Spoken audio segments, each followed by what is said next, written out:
예, 안녕하세요. 우리 이제 7, 8월 실전 문제 반이에요. 그래서 오늘 첫 주인데 여러분이 제가 계속 말씀드린 것처럼 7, 8월이 여러분 실력 향상을 하실 수 있는 가장 중요한 시기라고 말씀을 드렸죠. 그래서 그동안에는 이론을 공부하셨다면 이제 매주 이론을 실전 문제에 적용해서 여러분이 지문을 분석하고 답안을 작성하는 능력을 기르시게 돼요. 그래서 7월 여기 강의 계획안에 있는 것처럼 매주 두 영역씩 우리가 수업을 하는데 한 주 전에 문제를 드렸죠, 제가. 그래서 먼저 여러분 수학학 교육과정하고 수학연산을 오늘 하고 다음 주에 대수함수, 그러니까 교재론 파트를 먼저 해요. 왜냐면 교과서 분석이 돼야지 여러분이 이론을 적용할 수 있기 때문에 이론 수교론 파트를 8월에 하고 교재론 파트를 먼저 해서 대수함수, 기하비적, 확통까지 해서 7월에 하고요. 그리고 이제 라카토스부터 해서 신론으로 내려가는 거죠. 이렇게 해서 여기 이제 8월 1일에 구성지 폴리아, 프로이덴탈 바닐, 그리고 마지막에 이제 학습 심리, 그리고 브루소, 상황론, 쉐바르의 변환론, 그리고 공학하고 평가, 이렇게 해서 8주를 하는데 항상 매주 한 주 전에 문제를 보통 우리가 두 영역이니까 20문제에서 30문제 정도 사이가 돼요. 받으시면 이게 모고가 아니기 때문에 모고에 딱 그 답안지에 맞춰갖고 답안 작성하실 필요 절대 없고 한 문제에서 묻는 게 굉장히 많아요. 그래서 8줄에 완성하게 모고 문제가 아니기 때문에 지문을 정확하게 그리고 상세하게 분석을 하셔가지고 답안을 작성하는 능력을 기르시는 게 중요하고 문제수가 굉장히 많으니까 미리 예습을 하셔서 문제 이렇게 내가 답안을 완벽하게 쓰겠다는 복습을 하고 여러분이 쓰시면 되고 예습을 하실 때는 지문을 읽고 이 지문이 어떤 걸 요구하고 있구나라는 것 정도 파악하시고 내가 지금 어느 정도 외워서 쓸 수 있겠다. 이렇게 내 머릿속에서 사고 실험으로 답을 쓰시면 돼요. 그래서 한두 문제 정도는 답안 한번 써보시는 것도 좋고 예습하실 때. 근데 오늘 수업을 듣고 이제 복습을 하실 때는 문제 전부 다 답안을 작성해 보셔야 되죠. 그래서 문제수가 많아요. 모고는 수교가 우리가 한 해 7문제니까 10회 해도 70문제밖에 못 풀잖아요. 근데 이거는 거의 7, 8월에 200문제 이상을 우리가 풀이를 하게 되고 또 이론을 다시 중요한 걸 정리하게 되니까 정말 제일 중요한 시기고 어떻게 얼마나 잘 공부를 하시느냐에 따라서 실력이 가장 많이 향상되는 시기예요. 그래서 여러분이 제가 계속 강조하지만 수교는 22점 정도 내외로 1점에서 3점까지 4점 더 좋고요. 그렇게 충분히 여러분이 이제 맞고 합격을 하셔야 되기 때문에 이제 다양한 문제, 많은 문제를 통해서 7, 8월에 좀 힘드시겠지만 수교에 시간을 좀 투자를 하셔야 돼요. 그래서 예를 들어 갖고 이렇게 좀 몇 해 공부하신 분 같은 경우에는 3월부터 6월까지는 전공에 좀 신경을 쓰시다가 7, 8월에 이제 본격적으로 수교를 이론은 다 해 놓으셨으니까 예전에 문제를 통해서 하시는 분들이 꽤 많거든요. 그런 경우에는 이제 시간 투자를 조금 하셔야 되죠, 더. 그래서 이론이 잊어버리잖아요, 우리가 외워도. 그러니까 문제를 푸시면서 이론을 제가 해설 뒤에 요약 같이 드렸으니까 같이 암기하세요, 꼭. 그래서 이제 복습이 중요하다는 거죠. 먼저 교육과정 파트를 볼게요. 그래서 교육과정이다 그러면 여러분 먼저 6대 역량, 그쵸? 그래서 여기 먼저 교육과정 해설, 지난주에 드린 해설 부분에 10페이지를 보시면 이렇게 해설서 여기 제가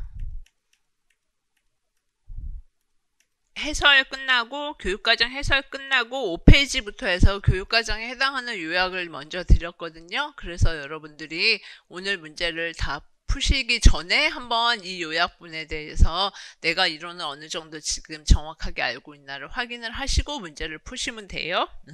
수학교육 먼저 역사를 여기 해설집이에요. 이거 해설 프린트, 문제 프린트 말고 해설 프린트 5페이지 보시면 수학교육 역사를 먼저 적어드린 이유는 서술형으로는 안 나와요. 기입형으로 여러분이 이렇게 읽고 이걸 다 암기하시는 게 아니에요. 그러니까 제가 계속 공부 방법을 말씀드리는 거는 무조건 다 암기해서 너무 많은 시간에 너무 많은 방대한 양을 암기하는 수학교육 공부는 완전히 잘못된 거거든요. 핵심적인 거 정말 나올 내용, 어떻게 지문을 분석해서 써야 하느냐, 그 공부 방법이 정말 합격의 당락을 좌우하기 때문에 계속 어떻게 해라, 뭐는 외우고 뭐는 이해해라, 어느 부분은 기입형, 어느 부분은 서술형이다, 그걸 계속 강조해서 말씀을 드리니까 조금 빠르더라도 이렇게 꼭 써놓으세요, 여러분이.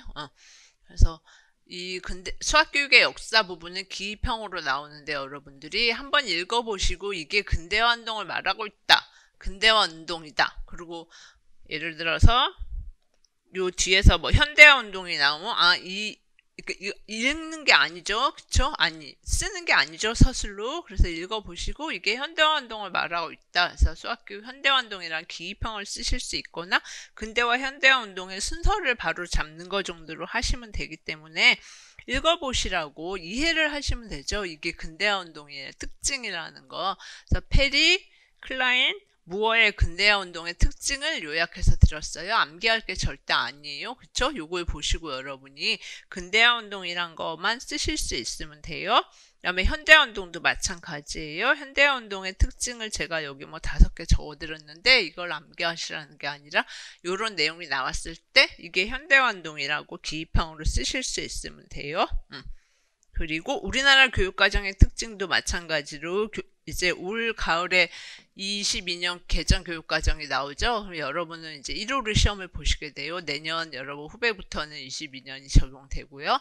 그래서 우리는 1호까지 특징을 여기다 이렇게 적어 드렸거든요. 그러면 이것도 마찬가지로 핵심만 보시면서 여러분들이 순서 바로 잡는 거 있죠? 기입형으로.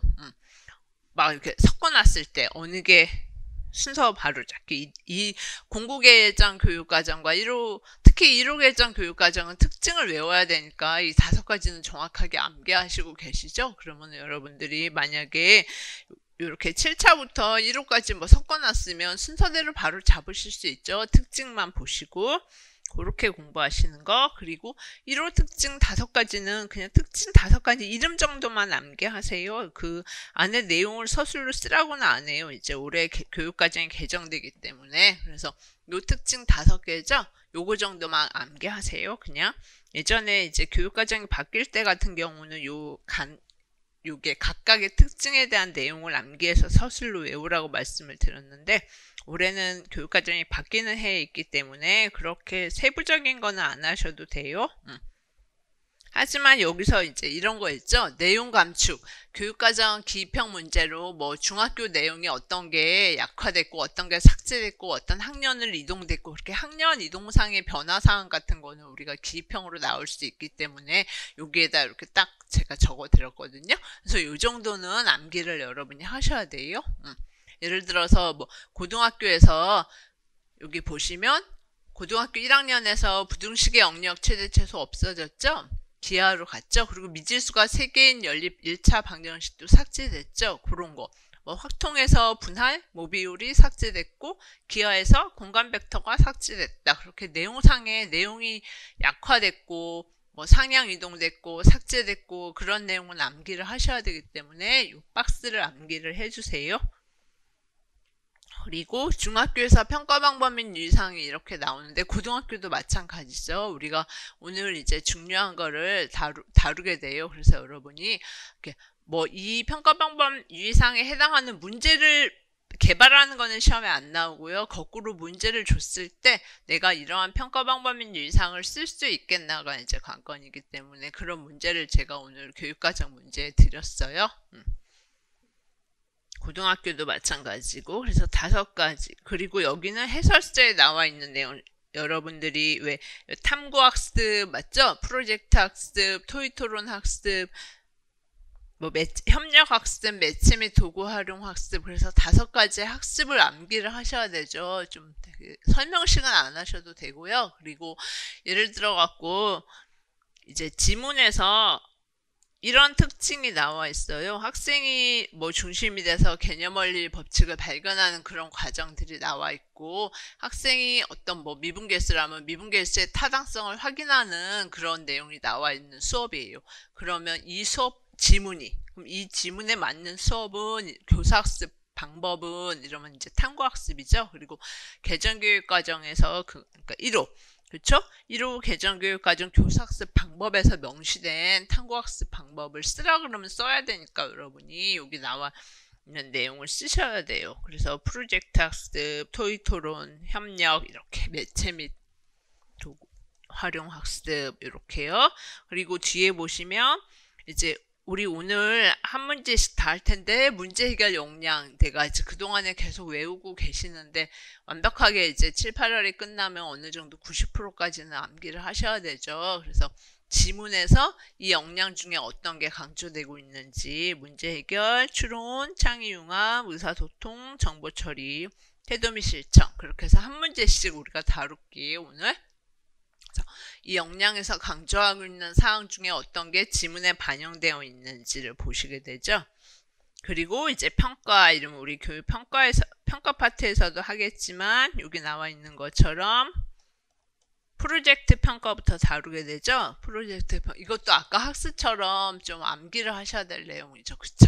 프로젝트 평가, 포트폴리오, 관찰 면담 구술, 자기, 동료 평가. 그래서 우리 제일 마지막 주에 이제 평가표 만들 때 채점표 만드는 방법도 배우고 그때 이거는 이번 주에는 암기 안 하셔도 돼요. 그쵸? 평가는 우리 마지막 주에 할 거니까 그때 외우시면 돼요.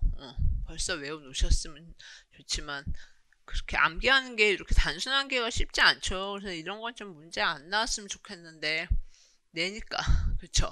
여러분 되게 힘드신데 이런 거 외우시려면 그래서 요거는 8월 마지막 주에 암기하시는 거로 하고 그때 각각의 평가 방법에 대해서 채점표 만드시는 거를 할게요.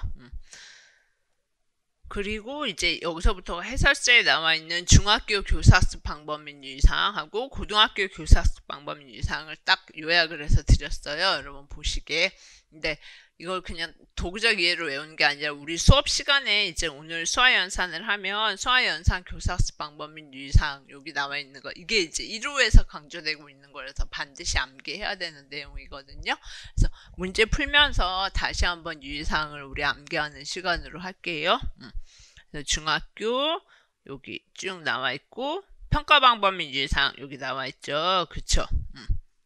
그래서 중학교에서 이제 평가 방법 및 유의사항 해갖고 요게 17페이지예요 여러분. 그래서 평가 방법 및 유의사항 같은 경우에는 이제 오늘 수화연산 영역을 하잖아요. 그쵸? 그러면 수화연산 영역에서는 최대 공약수와 최소 공배수를 활용하는 그러니까 평가 방법 및 유의사항이 다 계산이 복잡하거나 활용이 복잡한 문제를 평가에 하지 말라는 거죠. 그래서 여러분들이 어떻게 시험 문제가 나오냐면 이런 안 좋은 문항을 주고 해설을 줘요. 그래서 여기서 보시는 것처럼 이거는 소인수 분해를 이용해서 최대나 공약수나 최소 공배수 이해하는 거하고 그 본질적인 이해하고 관련이 없는 너무 복잡한 활용이라는 거죠.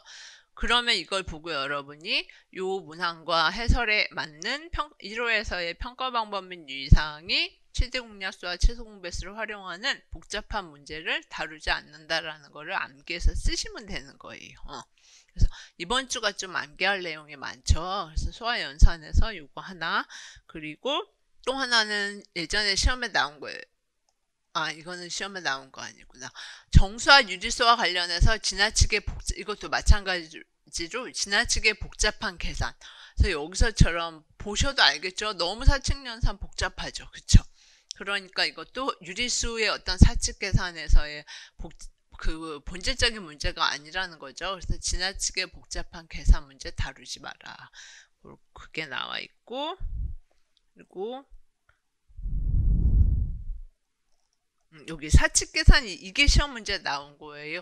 보시면 문항에서 왜 이거는 거꾸로 문항을 만들라는 거였는데 2학년 3 문제를 내가 내는 거는 쉽죠. 뭐 복잡한 계산 문제나 활용 문제 같은 거 내라고 시험 문제 절대 안 나오거든요. 근데 2학년 3 문제는 굉장히 많죠. 간단한 거. 그래서 사칙계산 이외에 2학년사 문제는 다루지 말라는 거에 해당하는 평가 방법 유사항에 해당하는 문항을 내라 그래서 요 문항 말고 뭐 다른 거 여러 가지를 시험에서 이렇게 쓰시면 되는 문제였어요. 그래서 그런 식으로 이렇게 평가 방법님이 유사 여기 문자식도 있고요. 중학교에서 이제 나오면 거의 100% 중학교에서 나올 건데 고등학교에서는 중요한 평가 방법의 유사항 정리해 드릴게요. 그래서 중학교 내용을 오늘은 수화 연산 파트만 다루니까 요거만 할게요. 그리고 여기 이제 다 고등학교에서의 교사학습하고 평가 방법 및 유사항을 정리해 드렸어요. 교육과정 파트 이론에서는. 그러니까 결국 교육과정 파트에서는 핵심이 역량하고 교사학습 방법, 평가 방법이라는 거 아시겠죠, 여러분? 그래서 그 하나하나 이제 문제를 우리 오늘 풀어볼게요. 그래서 첫 번째 1번 문제부터 다시 들어갈게요. 그래서 여기 1번 문제 보시면 통계에서 프로젝트 학습을 하는 거죠, 학생들이. 그러면 아까 1호에서 여러분 제가 학습 방법 중에 프로젝트 학습 방법 있었죠? 그거 암기해야 되겠다는 생각을 하죠. 그런데 이것처럼 쉽게 여기 이거 프로젝트 학습이란 말을 안 줄 수도 있거든요. 지문을 보시고 이게 프로젝트 학습인지 아셔야 되는 거예요. 그게 더 여러분이 여기 뭐 프로젝트 수업을 했다 이렇게 친절하게 안 써줄 수가 있으니까 내가 이게 프로젝트 학습인지를 아셔야 돼요. 항상 이제 습관이 모고 연습을 해야 되니까 문제부터 이렇게 읽어보세요, 여러분이. 그래서 여기서는 태도 및 실천, 그쵸? 요 프로젝트를 하면서 우리가 6대 역량 다 해본다 그랬죠. 그래서 태도 및 실천 강조점 4가지. 맞죠? 근데 2가지만 쓰라 그랬어요. 근데 지문, 맞죠?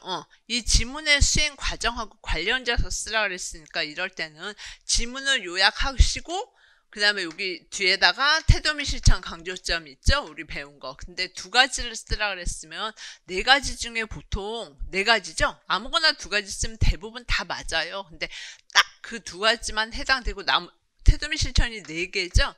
근데 2개만 해당되고 나머지 2개는 해당 안 되는 경우의 문제는 거의 없거든요. 다 될 수 있게. 그래서 제가 이제 여기다 2가지를 써놨어요. 그러니까 지문을 쓰시고 요 강조점. 근데 요 지문 분석한 거하고 강조점이 매칭이 안 되면 안 되죠. 그쵸? 태도 및 실천 강조점이 1, 2, 3, 4 4가지인데 이 1번에서 말하는 거에 해당하는 근거가 되는 지문의 내용을 가지고 와야 되는데 다른 걸 가지고 오면 안 돼요.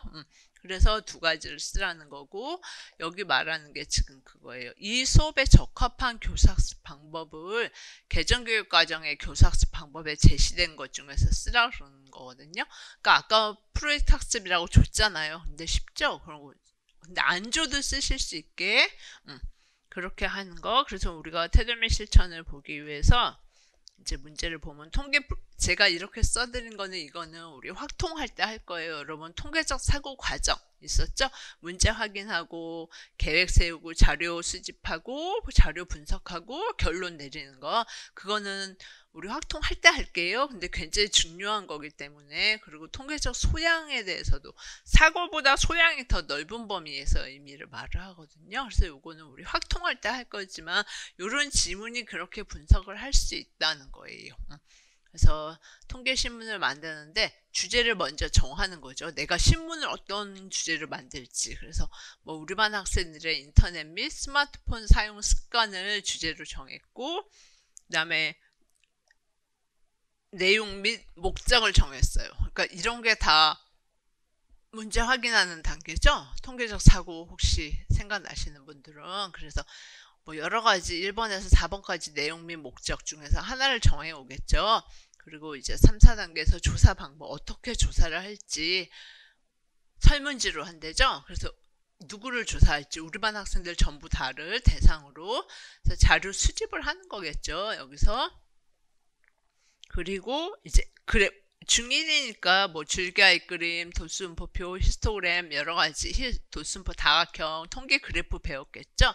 내가 수집한 자료를 표현하기에 적절한 통계 그래프를 이제 조별로 토론을 해서 그 통계 그래프를 그리겠죠. 자료를 정리하는 거죠. 맞죠? 수집하고 정리하고 그다음에 이제 그 통계 그래프를 그렸으면 중1 때 우리 확통할 때 하겠지만 통계 그래프마다 다 분석 해석이 다양하게 나타날 수 있죠. 그래서 통계 그래프를 통해서 알 수 있는 사실은 무엇인가? 맞죠? 뭐 줄기의 그림이었다면 예를 들어서 가장 많이 뭐 나타난 분포 때도 알 수 있는 거고 이상치도 알 수 있는 거고 하는 것처럼 알 수 있는 사실을 분석해서 그 다음에 해석을 하는 거죠. 아까 문제에서 뭐였죠? 우리 반 학생들의 인터넷 사용 및 뭐 스마트폰 시간 조사 결과를 보고 과연 사용 습관을 예측할 수 있는가 뭐 여러 가지 토대 그 통계 그래프를 보고 자기가 예측을 해서 토론을 하는 거예요. 그리고 신문 기사를 작성하겠죠. 프로젝트. 그러면 여러분들이 이제 해설을 볼게요. 제가 아까 프로젝트 학습이란 말이 없어도 쓸 수 있어야 되는 게 뭐죠? 여러분이 암기하시고 계신 프로젝트 학습의 특징을 보면 주제, 아까 주제 뭐 인터넷 사용 습관 이런 특정 주제나 과제를 탐구하기 위해서 계획 세우고 계획을 쭉 8단계를 수행했죠. 그리고 통계 신문을 작성하면서 결과물을 산출하고 발표했잖아요. 그러니까 이 지문만 보시면 프로젝트 학습이라는 거 아시겠죠, 여러분이? 그래서 기입형으로 요거에 맞는 만약에 학습 방법이는 프로젝트 학습이라고 쓰셔야 되고 1호에서 하는 걸 서술로 쓸 때는 그대로 암기하시고 쓰셔야 돼요. 그 다음에 태도 및 실천 강조점이 여러분 4가지를 암기하고 계시는데 다 해당이 되고 제가 2개를만 쓰라 했으니까 여기 2개만 썼거든요. 그래서 이렇게 세 번째 거를 먼저 간단한 거 이거 외우기 제일 쉽잖아요. 그쵸? 그러니까 프로젝트 학습이니까 특히 자주적인 학습하고 많이 가까워서 이거를 썼어요. 학생 스스로 목표를 설정하고 학습을 수행하고 학습 결과를 평가하는 그러니까 왜 자료 아까 통계 그래프에서 해석하고 인터넷 사용 습관을 예측하고 했었죠. 그래서 학습 결과를 평가하는 자주적 학습 습관과 태도를 갖게 한다. 딱 쓰면 간단하잖아요. 그쵸? 그러면 이거에 해당하는 이제 이게 만약에 이제 모의고사를 하면 여러분들이 한 줄 정도 되니까 보통 모의고사는 6에서 8줄을 쓰시거든요. 근데 이거 만약에 2개만 모고로 하지는 않아요. 문제를 요새는 굉장히 여러 가지를 묻고 있기 때문에 여기 이제 프로젝트 모고 때 그 줄 안배하는 거, 시간 안배하는 거 할 거고 우리는 지금 7, 8월에는 조금은 상세하게 쓰시는 게 좋다 그랬죠. 그래서 여기 프로젝트 학습까지 물어보게 돼요. 보통 더 물어볼 수도 있어요. 모의고사가 지금 실제 기출이 점점 어려워지고 있고 점점 여러 가지를 묻고 있거든요. 예전처럼 한두 가지만 묻는 게 아니라 작년 같은 경우에는 보통 3, 4가지를 물었어요. 한 문제에. 그래서 요거를 쓰시면 요거에 해당하는 근거를 모고 때는 한 줄 정도 써주신다고 생각하시면 돼요. 학생이 이 통계 이 지문에서 정말 1에서 8단계를 쭉 수행하면서 자주적인 학습 습관을 가졌다는 거에 대한 근거. 그래서 이 근거는 지문 분석은 저하고 달라도 돼요. 제가 써드린 거를 토대로 여러분들이 그냥 지문에서 1에서 8단계 수행한 그거에 해당하는 제목을 제가 가지고 온 거거든요. 여러분들이 우선 한 줄 정도 쓰신다고 생각하시고 이 지문 분석이 지금 요거하고 딱 매칭은 되죠. 그쵸? 자주적인 학습 습관에 대한. 그리고 두 번째는 좀 긴 거 일부러 이제 4번째 강조점이죠. 태도 및 실천. 여기서 써드린 것처럼 태도 및 실천 첫째, 둘째 다 가능해요. 4가지 다 돼요. 이 지문에서. 그래서 여기서는 이제 수학적 활동을 하면서 학생들이 정직하고 공정하며 책임감 있게 행동하고 어려움을 극복하기 위해서 도전하고 용기 있는 태도. 이걸 하면서 교사 학생 대화면 좀 뭐 도전하고 용기 있는 태도가 나왔겠지만 지금은 그냥 활동지니까 그런 게 안 나왔죠. 하지만 이거를 수행하면서 충분히 나올 수 있는 거기 때문에 다 가능하다는 거예요. 타인 배려, 존중, 협력, 논리적 근거를 토대로 의견을 제시하고 자료 해석하고 분석 해석하려면 아무래도 자기 의견 토론하고 합리적으로 의사결정하는 태도를 갖게 되겠죠. 학생들이. 발표하는 과정에서. 그래서 요거를 써드린 거예요. 그리고 나머지 이제 첫째, 둘째도 충분히 가능해요. 그래서 4가지를 여러분이 아무거나 2가지를 쓰시는데 요거에 해당하는 근거를 한 줄 정도 요거하고 좀 매칭되게 여러분이 쓰시라는 거예요. 그리고 프로젝트 학습 외우시고 그래서 1번에서 태도미 실천을 해본 거고 프로젝트 학습 해본 거고 우리 확통할 때는 이제 뭐로 연결된다? 통계적 사고나 통계적 소양하고 딱 연결되는 굉장히 좋은 이 지문이에요. 그 다음에 2번 마찬가지로 앞으로 그 22년 교육과정에서는 프로젝트 학습이 더 강조된대요. 그 개요는 나왔거든요. 어떻게 바뀌는지. 그래서 프로젝트 학습 같은 게 더 훨씬 많이 강조돼요. 그래서 제가 좀 많이 내봤어요. 그래서 여기서는 창의융합. 그래서 중3 학생들이 참수 그래프를 배운 후에 이 밑에 지문의 프로젝트를 하면서 창의융합 능력이 함양되게 지도하는 거예요. 그래서 지문도 보시면 창의융합 능력을 함양할 수 있는 강조점, 창의 3가지죠, 여러분이. 그러면 3개를 이 프로젝트 수행 과정하고 관련돼서 써라. 그럼 창의 3개를 이제 지문에서 가지고 오는 거겠죠?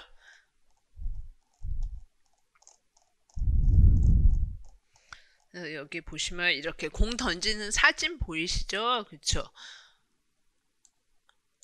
이렇게 사진 안에 공이 이렇게 날아간 궤적을 통해서 학생들이 이렇게 이차 함수를 만드는 거예요. 이 사진을 캡처해 갖고 자기가 화면에 이 궤적에 해당하는 이차 함수. 여기 축도 보이시죠? 그쵸? 그래서 이렇게 그려놓고 학생들이 이렇게 그려서 최고점이라든가 뭐 x 예를 들어 갖고 절편 같은 거 찾아서 여러 가지 방법으로 찾을 수 있죠. 그 내용이에요.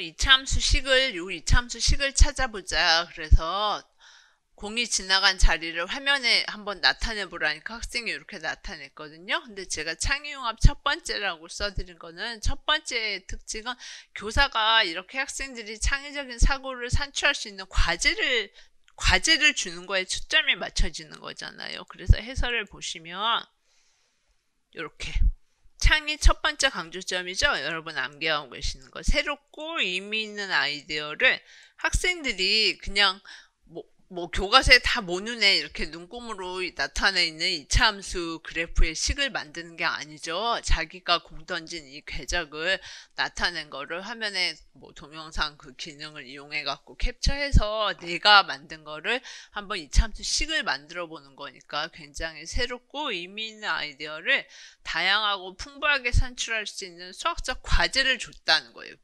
교사가. 맞죠?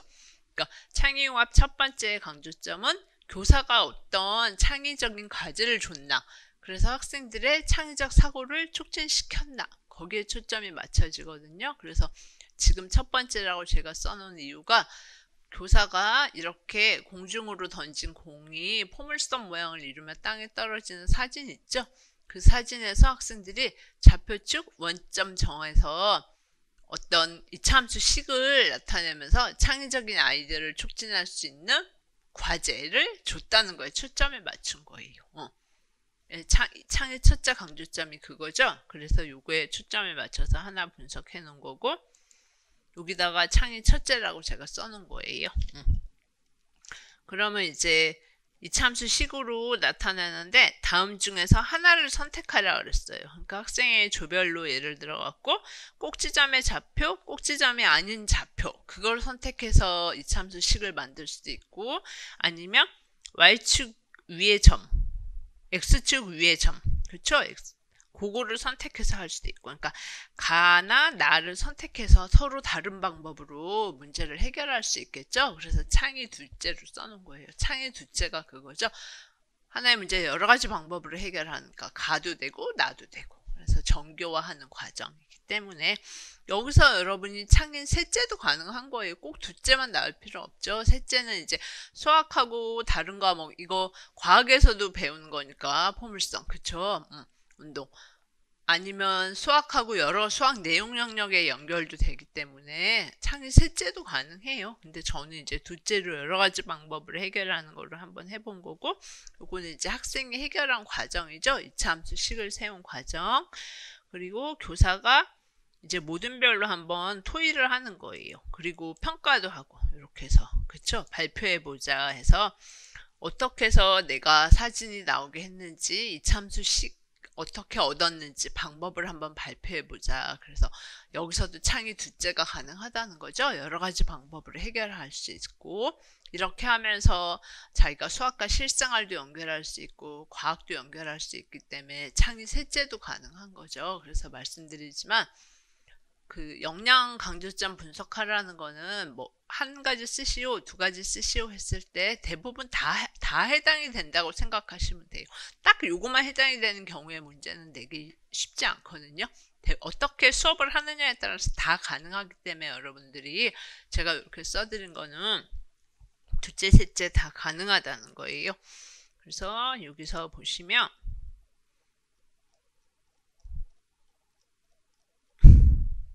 두 번째로 써놨죠. 제가 하나의 문제를 여러 가지 방법, 아까 왜 두 가지 방법이 있었잖아요. 여러 가지 방법으로 해결하고 조별로 이제 해결 방법을 비교해서 어느 게 더 효율적인지, 어느 게 더 왜 빨리 더 이차함수 식을 찾았는지 그래서 정교화하게 한다. 그래서 가끔 그런 질문 하시는데 이 강조점은 그대로 암기하셔야 돼요. 그래서 좀 힘들죠. 조사 같은 거는 가끔 틀려도 되는데 뭐 예를 들어서 해결 방법을 비교하고 더 효율적인 방법 이렇게 하면은 이게 비교하여인데 비교하고 고로 된 거예요. 그러면 맞는데 뭐 효율적인 방법을 뺐어요. 그럼 틀리는 거예요. 어떤 명사 같은 거 틀리면. 그래서 조사 예를 들어 갖고 뭐 효율적인 방법을 찾고 정교화한다 이렇게 되면은 이제 맞을 수 있거든요. 그거 정도까지 그렇게 조사 틀린 거는 감점 안 시키니까 그래서 조금 힘드시겠지만 정확하게 외우시고 이거에 대한 근거가 이제 아까 우리 본 것처럼 학생들이 이차함수식 얻은 방법을 서로 막 발표하는 과정에서 여러 가지 방법으로 할 수 있다는 근거를 써 주시면 되죠. 한 줄 정도. 그리고 셋째, 아까 말씀드린 수학하고 실생활, 뭐 타교과 여러 가지 수학 영역에서의 연결도 가능한 거니까 셋째 강조점으로 분석하셔도 돼요. 그래서 창의와 태도 및 실천을 해본 거예요. 그 다음이 3번은 우리 수학연산에도 나오는데 간접증명법 해갖고 고등학교 때 대우를 위한 증명하고 기류법하고 두 가지를 배우죠. 수학연산에서도 유의사항도 있고 굉장히 중요한 내용이죠. 고등학교에서. 그래서 그 지도안이 먼저 나왔어요. 그래서 학습 목표가 대우를 위한 증명과 기류법을 배우는 거예요. 그래서 근데 단계로 교사가 발문을 줘서 이렇게 증명을 학생들이 우리 폴리아 단계로 해요. 문제 이해하고 해결 계획 세우고 실행하고 반성하고를 폴리아 단계로 문제를 쭉 푸는 거거든요. 그래서 여기 보시면 명제에 대해서 증명 계획을 세우고 그쵸? 실행을 하고 반성하고 그런 내용으로 이제 문제를 푸는 거예요. 전개해서 그리고 정리하고 활동지를 보시면 제시된 단계를 이용해서 다음 명제가 참임을 대우를 이용해서 먼저 그러니까 간접증명법 두 가지 중에서 대우를 이용해서 푸는 거예요. 그래서 여기 보시면 자연수 n에 대해서 n제곱이 홀수면 n도 홀수다. 그래서 n제곱이 홀수면 그쵸? n도 홀수다. 그거를 푸는데 4단계로 나왔죠. 그러니까 폴리아 단계로 딱 나온 거 아시겠죠? 1단계 명제 이해하기. 그래서 한번 학생들이 구체적인 수를 넣어본 거예요. n에다가 1을 이렇게 이 옆에는 풀이는 일부러 제가 안 써드린 거예요. 그래서 n에다가 만약에 1을 넣으면 1 n제곱 홀수죠. 근데 정말 n도 홀수죠. 그러면 n에다가 만약에 2를 넣어보면 구체적인 수 2 넣어보면 2제곱 홀수 아니죠. 그럼 3 넣어보면 이제 3제곱 홀수 맞죠. 그러면 3제곱이 홀수니까 3도 홀수. 이런 식으로 한번 해봐서 명제 참음을 해보니까 이게 참인지 거짓인지 어려운 거예요. 그래서 과연 내가 증명해야 될 게 무엇인지를 한번 생각하면서 증명을 계획하는 데 있어서 학생들이 대우를 이용한 거예요. 고등학생이니까 이제 대우를 이용한 증명 배우죠. 그러면 굉장히 쉬워지는 거죠. 그래서 여기서처럼 대우 n이 뭐이면 짝수이면 그쵸? n이 짝수 이건 되게 쉽잖아요. 그럼 n에다 짝수만 넣으면 되니까 2, 4, 6, 8 이렇게 그러면 n제곱도 짝수인지를 보는 거죠. 그래서 계획을 증명해야 될 걸 이제 식으로 해서 n을 뭐 2k다 이렇게 해서 n제곱이 4k 제곱이니까 짝수이다 굉장히 쉽잖아요. 그렇죠? 그래서 대우를 이용해서 이제 증명을 하고 정말 맞는지 반성을 하고 그렇게 하는 내용이 나왔고, 혼자 푸는 문제 또 다른 걸 준 거예요. 활동지에. 그 다음 문제는 귀류법. 그러니까 귀류법 이건 너무 많이 보신 거죠? 루트 2가 유리수가 아님을 귀류법을 이용해서 증명하자. 그래서 루트 2가 이제 여기서도 마찬가지로 아까 폴리아처럼 문제 이해하고 증명 계획하고 실행하고 반성하고 이렇게 해서 기류법과 대우를 위한 증명 두 가지를 우리가 이제 활동지를 교사가 줬어요. 그래서 수업을 할 거예요. 그러면 당연히 대우를 위한 증명, 간접증명법이니까 추론 분석하려고 하겠죠. 그렇죠? 그래서 활동지만 줬으니까 이제 어떻게 수업을 하느냐에 따라서 추론 능력 강조점 3가지, 그다음에 의사소통 강조점 3가지 중에서 각각 2가지씩을 쓰라는 거예요. 추론 2가지, 의사소통 2가지. 그래서 우리가 추론과 의사소통을 해볼게요.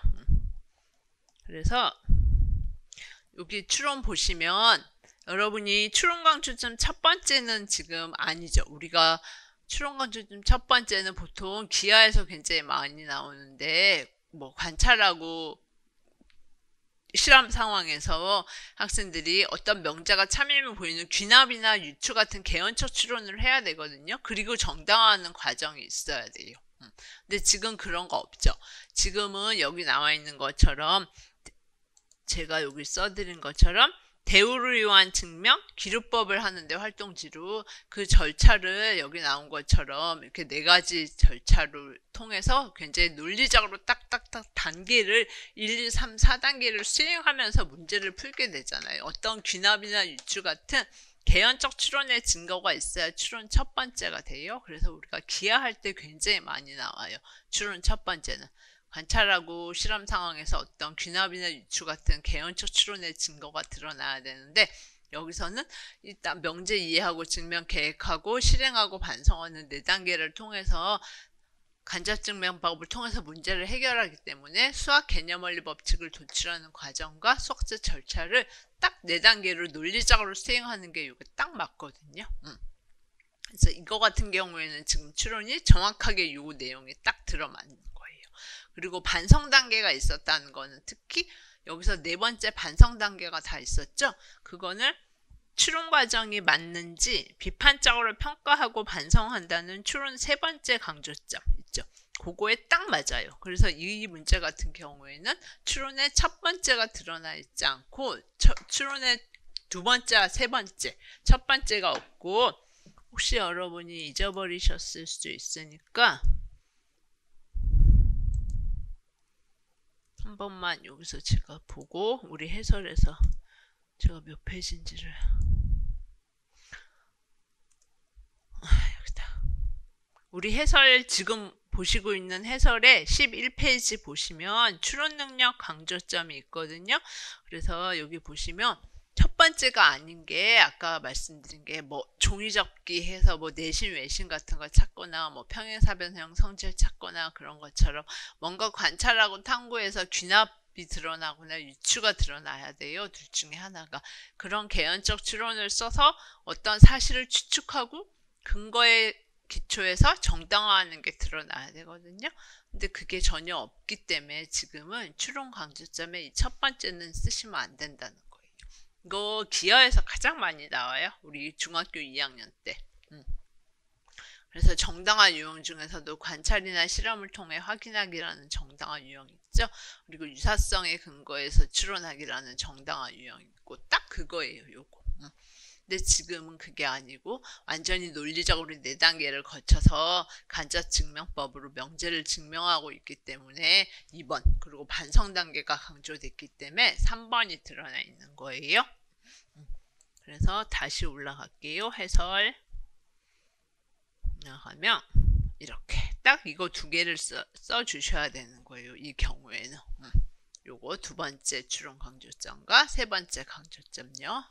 그 다음에 이제 의사소통 강조점 같은 경우에는 여기 보세요. 학생들이 대우를 이용한 증명하고 기술법에서 각 단계마다 수학적 표현, 그러니까 수학적 표현이라는 게 여러분 여기 나온 어떤 표, 그래프, 뭐 기호, 용어, 식 다 그런 거죠. 그러면 아까 우리 한 것처럼 왜 n이 짝수이면 그러면 n을 2k로 놓고 n 제곱도 짝수임을 보이시오 해갖고 4K 제곱 이런 식으로 정확하게 용어, 기호를 써야 되죠. 학생들이 짝수라는 거를 대수석 번역을 통해서 2K로 써야 되고 그런 것처럼 수학 용어나 기호, 표, 그래프 이런 수학적 표현을 잘 써야 되는 거. 그러니까 정확하게 수학식을 썼나 그게 의사소통 첫 번째거든요. 그래서 여러분이 의사소통 첫 번째가 수학 용어, 기호, 표, 그래프의 표현을 이해하고 정확하게 사용해서 표현을 만들고 변환. 변환이라는 게 우리 바꾸는 거죠. 트랜스레이션. 뭐 표에서 왜 잠비어는 이걸 함수에서 번역이라고 말했죠. 표에서 그래프, 뭐 식. 이런 식으로 식 주고 그래프 그리고 그런 것처럼. 그래서 어떻게 내가 수학적인 식을 잘 썼나, 맞죠? 뭐 그래프를 잘 그렸나, 그런 게 다 의사소통 첫 번째예요. 그래서 지금 정확하게 지금 학생들이 간접증명법을 하는 데 있어서 기호나 용어 정확하게 써야 되죠. 그쵸? 그런 수학적 표현을 정확하게 써야 되기 때문에 지금 요 의사소통 첫 번째 강조점이 딱 맞다는 거예요. 그래서 이걸 썼고 그 다음에 모든 별 지금 우리가 활동지를 준 거죠. 그래서 스스로 해결하게 하고 모든 별로 해결하기 두 가지가 있잖아요. 그러니까 모든 별로 해결하다 보면은 의사소통 강조점 두 번째는 뭐냐면 서로 다른 사람하고 의사소통이 돼야 된다는 거예요. 내가 예를 들어서 이렇게 식을 써서 짝수있기 때문에 2K를 써서 n이 짝수이면 n제곱이 짝수임을 보였다 이렇게 말을 했을 때 다른 사람이 효율적으로 의사소통이 되는지에 초점을 맞춘 게 두 번째 의사소통 강조점이거든요. 그래서 내가 생각한 아이디어나 수학 과정과 결과를 말, 글, 그림, 뭐 기호표, 그래프를 사용해서 다른 사람과 효율적으로 의사소통을 했다. 그거에 초점을 맞춘 내용이 근거거든요. 그러니까 당연히 모든 별로 토론을 하니까 학생들이 이렇게 나타날 수밖에 없겠죠. 그래서 첫째는 의사소통 강조점은 표현을 만드는 거, 내가 정확한 수학적 식을 세우는 거, 표현을 쓰는 거에 초점이라면 두 번째 의사소통 강조점은 서로 의사소통이 되는 거예요. 얘기를 했을 때 내가 그래프를 그려서 막 설명을 하고 있는데 똑같은 이차함수 그러면 다른 학생은 식을 가지고 말을 했어요. 똑같은 이차함수에 그럼 서로 의사소통이 돼야 되죠. 그런 거예요. 그 다음에 세 번째도 가능하다는 게 여러분이 여기서 다시 11페이지에 가시면 의사소통 세 번째가 뭐냐면 서로 그러니까 의사소통을 하기는 하는데 다른 사람의 의견을 다양한 관점을 존중하면서 다른 사람의 생각을 이해하고 수학적 아이디어를 표현하며 토론하게 한다. 당연히 세 번째도 가능하겠죠. 그러니까 모든 별 지금 활동지만 줬으니까 토론을 하다 보면 다른 사람하고 의사소통을 하는데 초점이 맞춰진 게 2번이면 자연스럽게 3번도 동시에 같이 나올 수 있다는 거예요. 그래서 여기서는 지금 세 가지가 다 가능한 거죠. 근데 초점이 의사소통 역량에서는 어느 역량이나 마찬가지로 핵심 키워드가 있죠. 요건 표현을 내가 정확하게 사용하는 거, 의사소통하는 거, 존중하는 거. 그렇게 이제 여러분이 조금씩 틀리다고 생각하시면 돼요.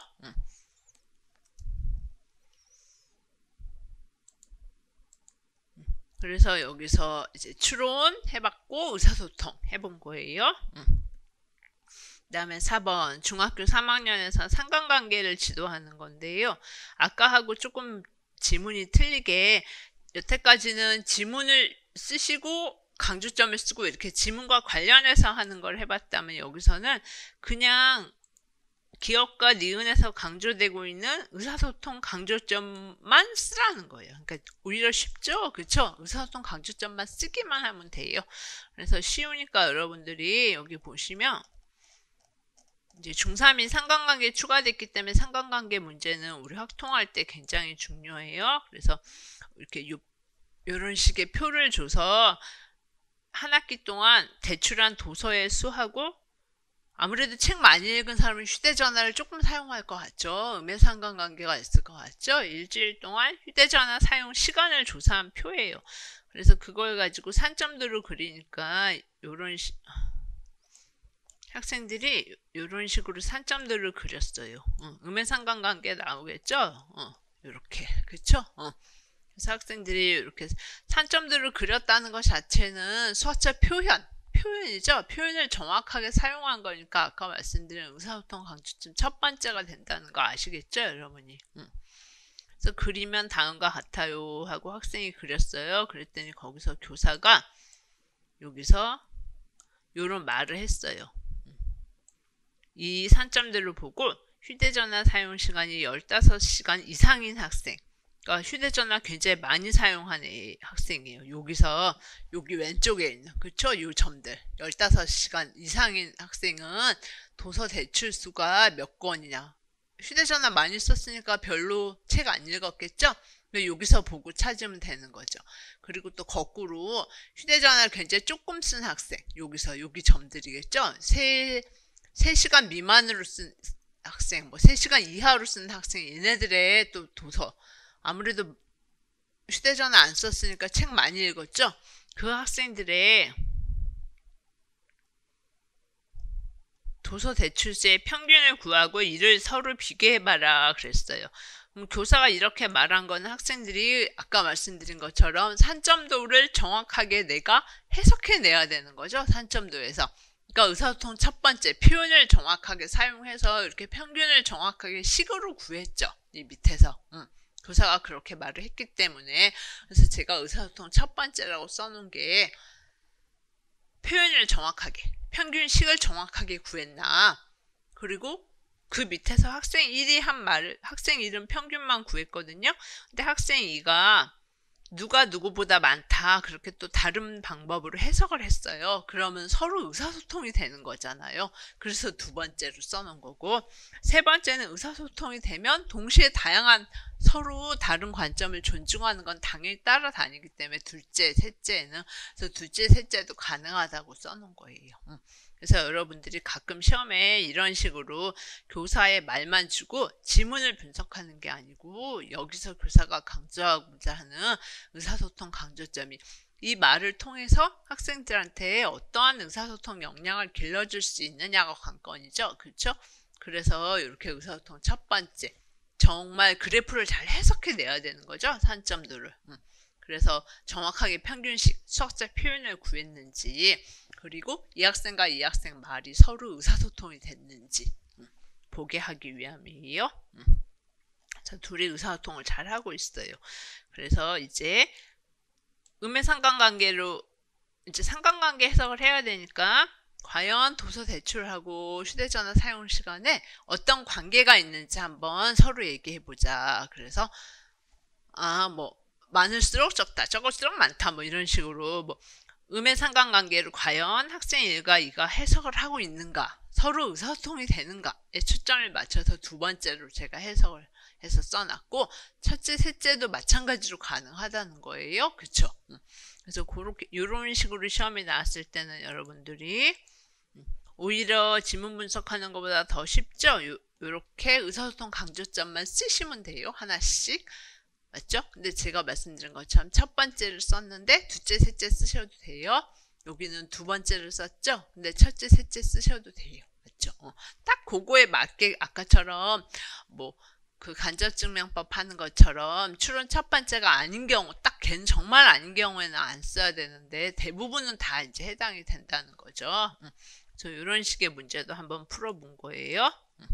지문 분석하는 것만 아니고 그냥 5번은 각자 여러분이 풀어보시는 거. 여기 보시면 이제 아직 우리 안 한 문제 제기도 나오거든요. 브라운 알터. 그래서 혹시 아직 문제 제기로 내가 문제 풀 능력이 안 된다 하시면 추론으로만 풀어보시면 돼요. 아까 추론했으니까.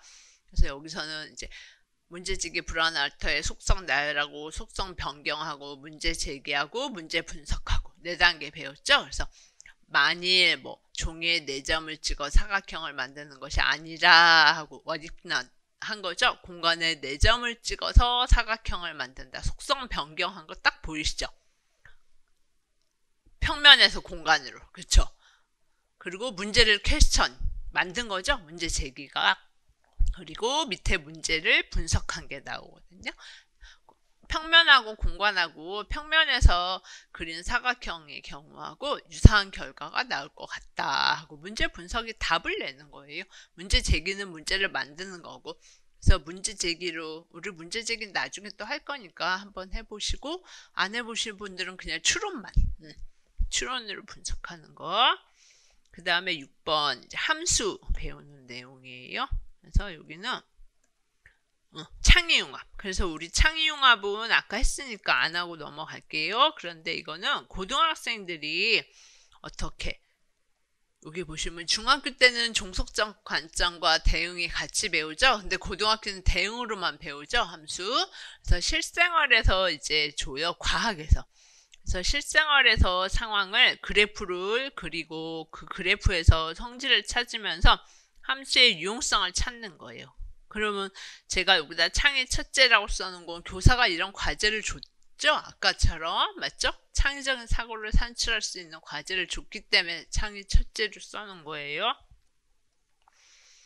그리고 그래프의 유용성에 관한 보고서를 이제 학생들이 보고서 작성하는 거예요. 내가 협력학습을 통해서 보고서를, 그래서 그 하나의 예시를 제가 그냥 준 거예요. 과학 교과서니까 벌써 창이 3번째 보이죠? 수학하고 과학하고 연결. 그래서 과학 교과서에서 용해도 곡선에 대한 이 그래프를 내가 이건 보고서니까 내가 쓰는 거죠. 이거 말고도 다른 거 될 수 있죠. 뭐 실생활이나 화학에서도 많이 나오고 물리에서도 나오고, 어떤 곡선 그래프를 보면서 이 그래프에서 변화를 이제 요 밑에서 해석을 하는 거예요. 뭐 온도가 올라가면 용해도가 증가한다, 변화가 없다, 이렇게 다양한 해석을 하기 때문에 이 해석이 굉장히 다양하잖아요. 학생들마다. 그러니까 여러 가지 방법으로 해석하면서 정교화하는 과정, 창의 둘째, 혹은 수학하고 과학이 연결되는 거, 창의 셋째. 맞죠? 그런 식으로 분석할 수 있기 때문에 창의 첫째, 둘째, 셋째 다 가능해요. 그래서 창의 우리 해봤으니까 안 할게요. 그리고 7번부터가 이제 뭐냐면 여러분들이 아까 말씀드린 평가 방법 및 유의사항이에요. 어떻게 공부하시는지. 평가 방법 및 유의사항은 대부분이 이제 복잡한 계산 문제, 복잡한 활용 문제 내지 말라는 거죠. 그 다음에 특징이 뭐죠? 뭐뭐뭐뭐는 과정 중심 평가를 할 수 있다는 거는 제가 평가에서도 우리 마지막 주에 하겠지만 꼭 암기하셔야 되는 내용의 평가 방법 및 유의사항이거든요. 그래서 과정 중심 평가할 수 있다는 평가 방법 및 유의사항은 반드시 암기를 하세요. 그리고 이렇게 문제가 나온다는 거예요. 여기서처럼. 문제를 주는 경우도 있지만 이런 식으로 문제에 대한 해설을 줄 수도 있고, 문제 해설 같이 나온 거죠. 그렇죠? 그래서 이런 문제를 주면서 실생활 문제인데 좀 왜 소금물 문제, 용액, 뭐 농도, 용질, 뭐 용매 이런 거 과학에서 해갖고 우리 좀 물에 양보하는데 학생들한테는 좀 복잡한 어려운 활용 문제거든요. 그래서 이런 식으로 해설을 주면 이거에 맞는 평가 방법 및 유의사항을 우리는 쓰는 거예요. 딱 보면 되게 쉽잖아요. 중학교에서 이건 방부등식 문제인데 활용이 복잡해. 어차피 평가 방법 및 유의사항은 다 제가 계산이나 활용이 복잡한 거라 그랬죠. 그래서 방부등식에 대한 지나치게 복잡한 활용 문제는 다루지 않는다. 그래서 시험에서 여러분이 이것만 써주시는 거예요. 그 다음에 그렇게 공부를 하시라는 거예요. 평가 방법 및 유의사항. 그리고 기하에서 이렇게 평면도는 여기 파란 부분의 넓이를 구하는 건데 기하 중학교예요.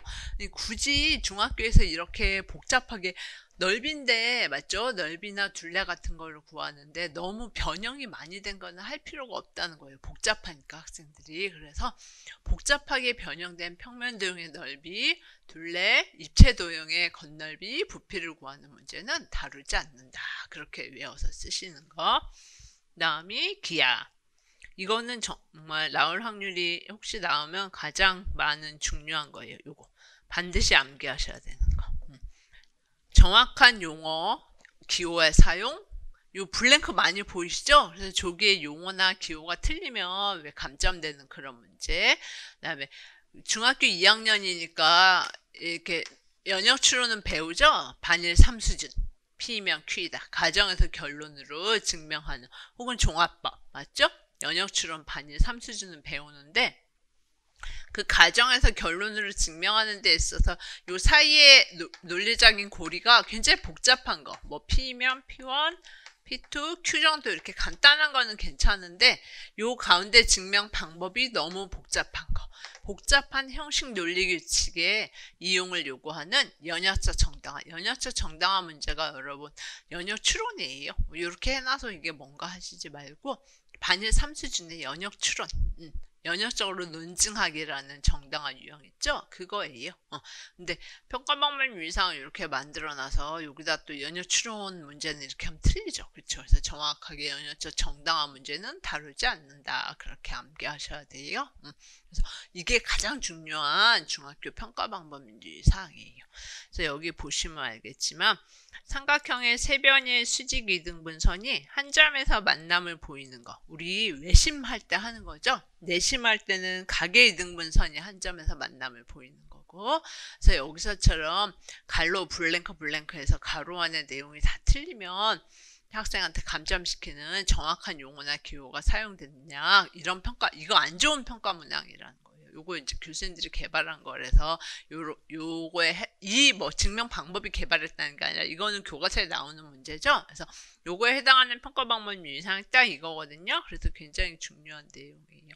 그리고 여기 증명을 보시면 어려워요. 학생들이 내심 외심 증명 되게 어려워하잖아요. 그러니까 수업 시간에 반일 3수준 연역 추론을 안 다루는 건 아니죠. 하지만 굳이 평가에서 이런 것까지 낼 필요가 없다. 그래서 여기서 나오지만 내심, 외심, 무게중심 같은 거는 종이접기나 특히 요즘에 이제 공학도구 사용같이 직관적, 그러니까 우리 정당화에서 관찰이나 실험을 통해 확인하기라는 굉장히 좋은 정당화 방법이 있죠. 그런 것처럼 직관적 방법으로 학생들이 정당화하게 하면 되는데 굳이 시험에서 안 해도 된다는 거예요. 수업에서는 할 수 있죠. 연역적 증명, 그쵸? 하지만 평가할 때는 굳이 하지 말라는 거예요, 학생들한테. 그래서 이거는 굉장히 중요한 평가 방법 유의사항이에요. 꼭 암기해 놓으세요. 그 다음에 확통, 여기서 순열 조합이 고등학교 때 배우죠? 그러니까 너무 복잡하게 순열 조합 이용해서 해결되는 그런 경우의 수 합하거나 곱하는 문제 다루지 말라는 거예요. 너무 많죠? 23개요. 그냥 금방 우리는 고등학생이라면 할 수 있는데 중학생이 두수를 곱 배우는 거를 수 간단한 거로 하면 되는데 이런 문제 낼 필요 없잖아요. 그래서 그 다음에 8번에서는 마찬가지 평가 방법 및 유의사항하고 바람직하지 않은 문제 예시를 드린 건데 고등학교에서 다 드린 거거든요. 그래서 여기 여러분이 이렇게 읽어보시고 문제 다 푸는 건 아니잖아요. 문제 보시고 이렇게 내려가서 해설 보시면 근데 해설을 시험에서 이런 해설을 안 줄 수도 있거든요. 여러분이 문제를 보시고 파악을 하셔야 돼요. 그러면 이거는 2차 방정식의 근각일수에 관한 문제인데 좀 계산이 많다. 여기 보시면 알겠지만 근각일수는 두근의 합과 곱만 이용해서 본질적으로 풀면 되는데 굳이 두근이 2보다 작을 때 m의 값의 범위를 구해라. 그래서 해설을 보면 축, 판별식, 함수값 다 이용해서 문제 풀었잖아요. 그래서 근각일수 관계를 활용하는 복잡한 문제는 다루지 않는다. 이거를 여러분 이제 시험에 쓰시는 거. 그 다음에 기하도 마찬가지로 기하에서 원의 방정식 구하는데 점이 3개예요. 그러면 당연히 미지수가 3개인 연립방정식이 풀어지겠죠?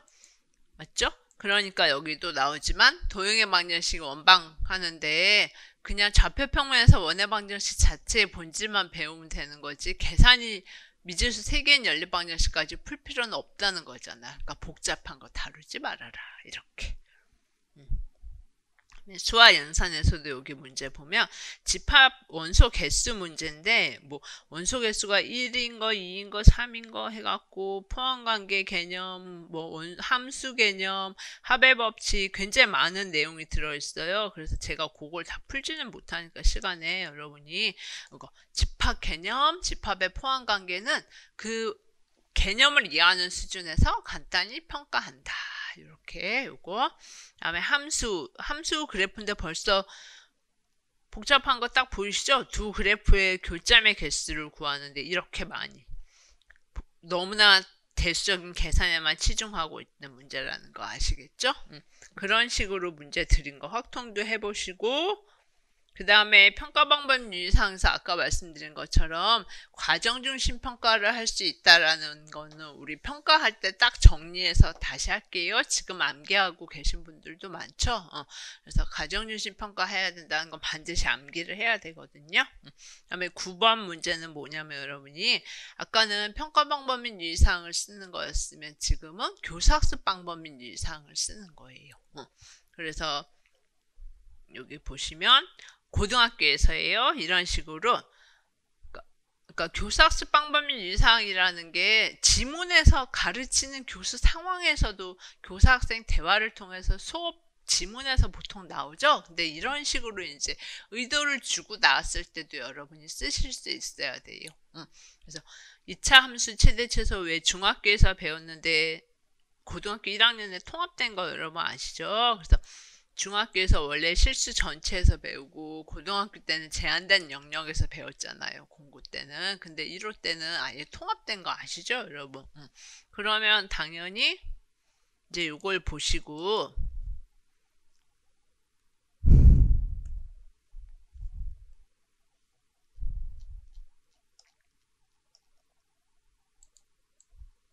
이렇게 그쵸?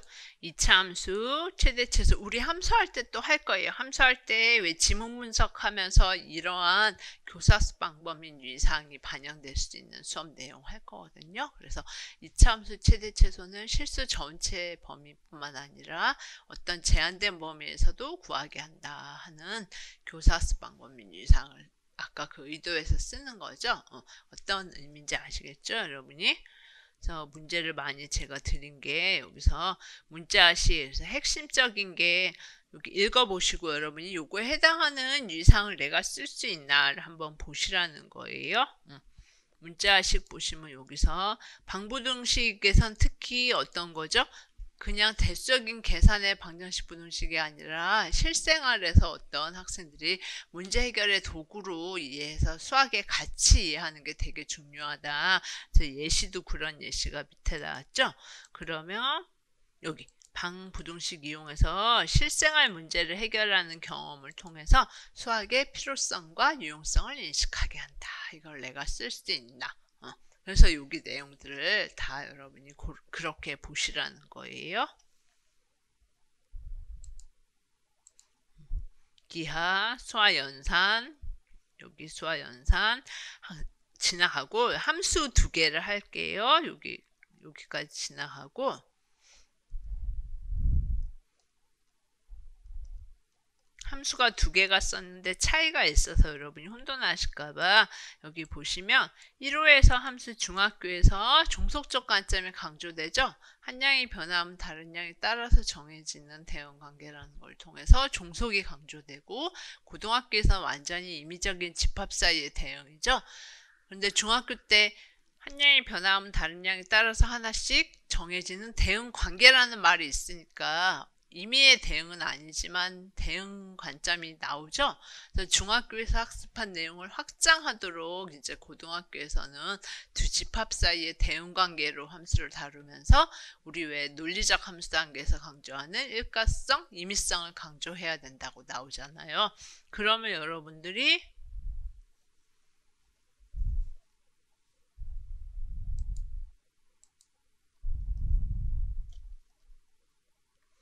지금 유의사항에 보시면 이런 말 있었죠. 중학교에서 배운 유의사항 그 종속과 대응 관점을 확장해서 고등학교 때 그쵸? 그래서 중학교에서 학습한 내용을 확장해서 고등학교에서는 두 집합 사이의 대응 관계를 통해 이해하게 한다는 굉장히 중요한 유의사항이에요. 우리가 이번 주에 요거는 여러분들이 아직 암기는 안 하셨다면 각 영역을 배울 때 100% 다 암기를 할 거거든요. 그래서 함수 배울 때 다 암기를 할 거니까 이번 주에는 그 해당하는 내용이 이거를 말하고 있다는 거 정도 이해를 해 놓으세요. 이해 정도만. 그래서 여기서 지금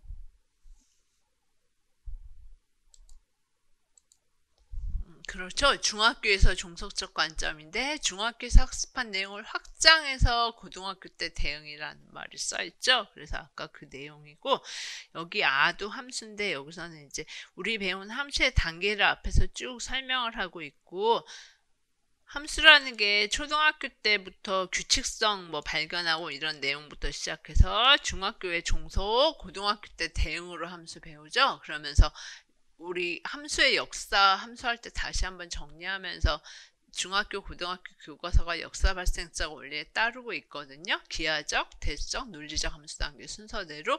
그래서 역사 발생적 원리가 학교 수학에 적용이 되고 있어요. 그래서 하지만 동일한 개념, 똑같은 함수인데 중학교의 정의, 고등학교의 정의 새롭게 정의하죠. 그렇죠? 고등학교 때 완전히 새롭게 정의를 하잖아요. 그래서 그런 이유를 학생들한테 잘 설득하기 위해서 이러한 교사학습 방법 및 유의사항이 나왔다는 거거든요. 그래서 그게 여러분이 뭐냐면 요거예요. 대응. 고등학교 때는 완전히 대응이잖아요. 그래서 뭐 주민등록번호 같은 거 같이. 그래서 종속의 관점이 완전히 없죠. 그러니까 중학교 때는 종속의 관점이 있는데 고등학교 때는 완전히 종속의 관점이 없기 때문에 대응으로 정의된 함수의 예를 찾아보는 활동을 꼭 해야 되거든요. 그래서 학생들이 주민등록번호 같은 거 완전히 일가성, 임의성을 만족하는 그런 함수. 그래서 그런 활동을 통해서 함수의 유용성을 인식하게 한다는 이 유의사항이 여기에 딱 맞는 거예요. 그래서 두 가지가 지금 좀 혼돈하실 수 있기 때문에 여러분이 위에서는 중학교에서 배운 내용을 확장해서 고등학교 때 함수가 정의되는 것을 말하고 있고 밑에는 고등학교 때 완전히 대응 관점이 강조되고 있는 여기 써 있는 것처럼 완전히 대응으로 함수 정의하기 때문에 그런 유의사항이 딱 강조되고 있다는 내용이에요. 그래서 요거 두 개를 해본 거예요. 다른 건 여러분이 해보시고 그리고 10번 같은 경우에는 이제 이런 식으로 나올 수 있다는 거예요. 1호 내용 체계를 줘요. 그래서 여러분들이 이게 문자식이죠. 그러면은 해설서에 나와 있는 내용 체계에서 특히 이제 내용상의 변화 사항이 있는 거. 곱셈 공식이 중2 때 있다 중3의 인수분해하고 같이 올라갔죠. 그러니까 여러분들이 여기 있는 내용을 기입형으로 쓰실 수 있나. 다항식의 곱셈과 인수분해. 이거 모두 다 외울 필요 없어요. 절대. 내용상의 변화 사항이 있는 것만 암기하시면 되거든요. 그래서 다항식의 곱셈과 인수분해는 꼭 암기하시라는 거예요. 그리고 기하에서는 당연히 뭐겠어요? 피타고라스 언니가 중3에 있다 중2 2로 내려갔죠? 다른 건 똑같은 거 암기 안 하셔도 돼요. 절대 안 나와요. 그래서 피타고라스 정리를 써드린 거 암기하실 거. 내용상의 변화 사항이 있는 것만이에요. 그 다음에 아까 말씀드린 것처럼 고등학교에서 문자식 영역에서 연립 1차 부등식이 중학교에서 고등학교로 상향 이동했죠. 그래서 그렇게 내용상의 변화사항이 있는 것만 외우라는 거예요. 연립 1차 부등식. 그리고 기하에서 논증기하. 논증기하라는 게 연역추론으로 하는 기하예요. 증명. 쉽게 말하면 논증기하 방향에 교육의 방향성이 변화해서 교사학습 방법 및 유의사항하고 평가 방법 및 유의사항이 신설됐어요. 이거를 쓰라는 거거든요. 그래서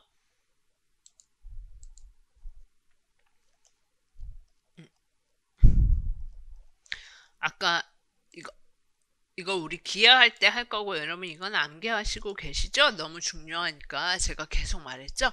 도형의 성질을 이해하고 설명할 때 관찰이나 실험을 통해서 확인하기 정당한 유형이죠. 4가지. 사례나 우리 기하할 때 하나하나 다 예시도 해볼 거예요. 어떤 사례, 예시죠? 나 근거를 제시하면 설명하기, 유추, 유사성에 근거해서 추론하기, 그리고 이제 연역 추론이죠. 연역적으로 논증하기 같이 다양한 정당화 방법을 학생 수준에 맞게 활용할 수 있다. 이거는 논증 기하 방법이 변화돼서 나온 굉장히 중요한 교사학습 방법. 기하에서 반드시 암기해야 되는 거. 그리고 평가 방법 및 유상 아까 했잖아요. 이거 꼭 암기해야 된다고 제가 말씀드린 거. 그쵸? 정확한 기호 용어 사용, 복잡한 형식 논리 규칙 이용하는 연역적 정당화 문제는 다루지 마라. 그쵸? 그래서 이 두 가지가 1호에서 굉장히 기하 교육에서 여기 교사가 말한 것처럼 연역 추론 증명이라는 논증계화 교육의 방향이 완전히 바뀌면서 나온 교사학습, 그 다음에 평가 방법 유의사항이에요. 꼭 암기하셔야 되는 거. 그 다음에 여기서도 1호에서 바뀐 거. 여러분 이것도 풀어보세요. 1호에서 아까 제가 내용 삭제된 거. 그쵸? 내용 부등식에 이거 세 가지 암기해야 된다고 말씀드렸죠? 이론 제일 처음 시작할 때 부등식의 영역, 미지수가 3개인 연립 1차 방정식, 2차 함수 최대 치속. 그쵸? 그거 꼭 암기해 놓으시라는 거. 그다음에 다른 거는 여러분 그냥 지나갈게요. 혼자 푸셔도 되는 내용이라서.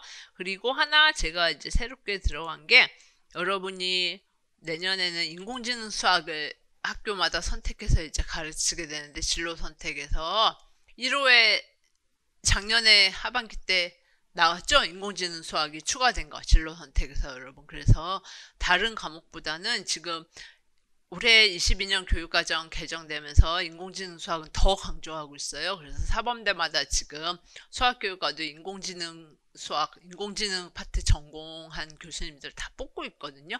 이대도 그렇고 뭐 서울대도 그렇고 성균관대도 그렇고 제가 아는 대학들이 굉장히 많이 지금 그만큼 사범대에서 수학교육과인데도 인공지능을 배워줘야 되기 때문에, 왜냐하면 여러분이 교사가 되면 현직에서 인공지능 수학을 가르치셔야 되기 때문에 그 전공자가 필요하다는 거예요.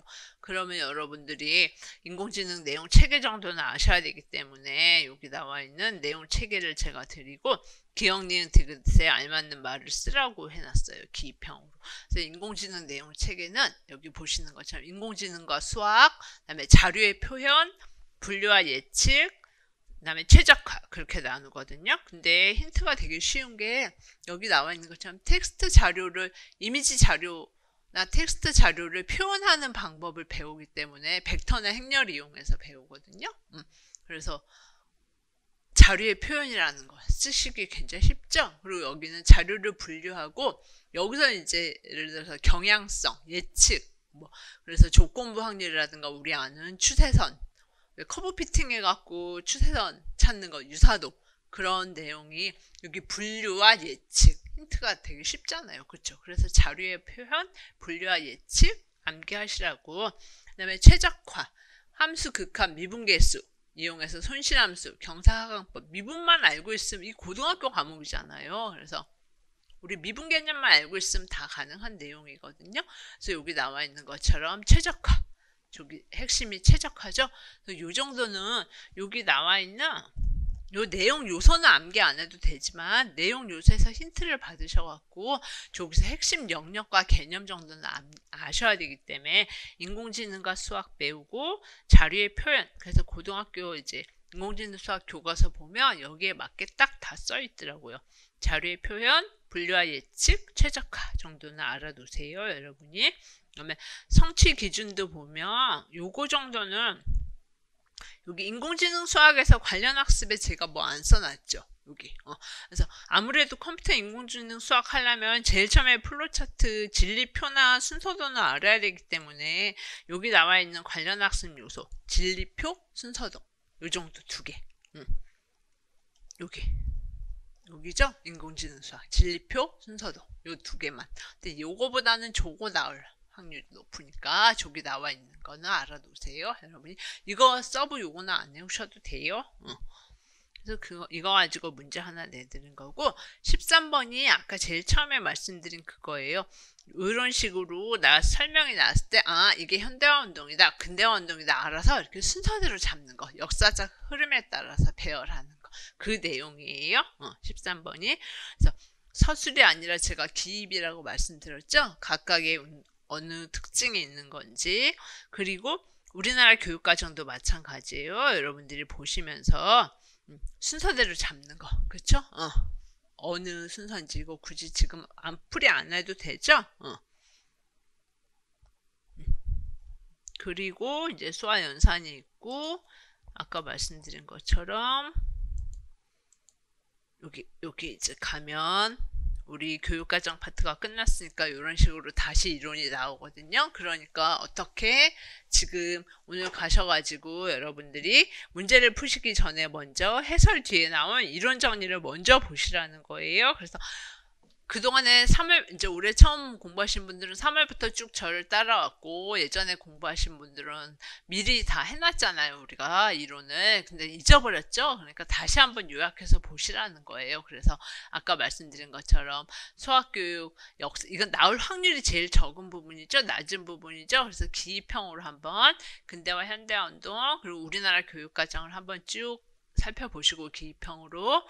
그리고 1호 교육과정 개정 살펴보시고 요 이론을 먼저 보시라는 거예요. 이렇게 내가 그리고 이제 평가 방법인 1상의 교사학습 방법인 1상은 할 때마다 영역 할 때마다 외울 거죠. 그러니까 지금 한꺼번에 이번 주에 다 외운다고 하시지 말고 요 평가 방법인 1상 파트는 대신 이제 오늘 초점을 둔 게 뭐였죠? 요 학습 방법, 그쵸? 요거는 이번 주에 외우셔야 되죠? 탐구학습, 프로젝트, 토의 토론, 협력, 매체 및 도구, 그리고 6대 역량. 그게 오늘 제일 초점이었죠? 교육과정 파트에서는. 그래서 6대 역량 외우시고 지문 분석하는 거. 그러면 여기서부터는 추론 외우시고 지문 문제 푸는 게 낫지. 이거 한꺼번에 다 외운다고 막 시간 투자하시면 안 되죠. 하나 외우고 문제 풀고 하는 게 제일 좋아요. 추론 외우고 문제 풀고 이렇게. 여기 6대 역량. 그리고 평가. 평가는 우리 마지막 주에 평가할 때 하세요. 이번 주에는 하시지 말고 평가. 그다음에 중학교에서 유의사항, 고등학교 써드렸죠? 그것도 각 영역 할 때 하면 되니까 이 부분은 싹 다 스킵하셔도 돼요. 이번 주에 각 영역 할 때 해야지 미리 다 보면 안 되니까 힘드니까 그쵸? 그래서 이번 주에는 학습, 그다음에 역량에 초점을 맞춰서 교육과정 파트는 여러분들이 공부한다고 생각하시면 돼요. 그리고 이제 쉬고 수화연산 파트 할게요.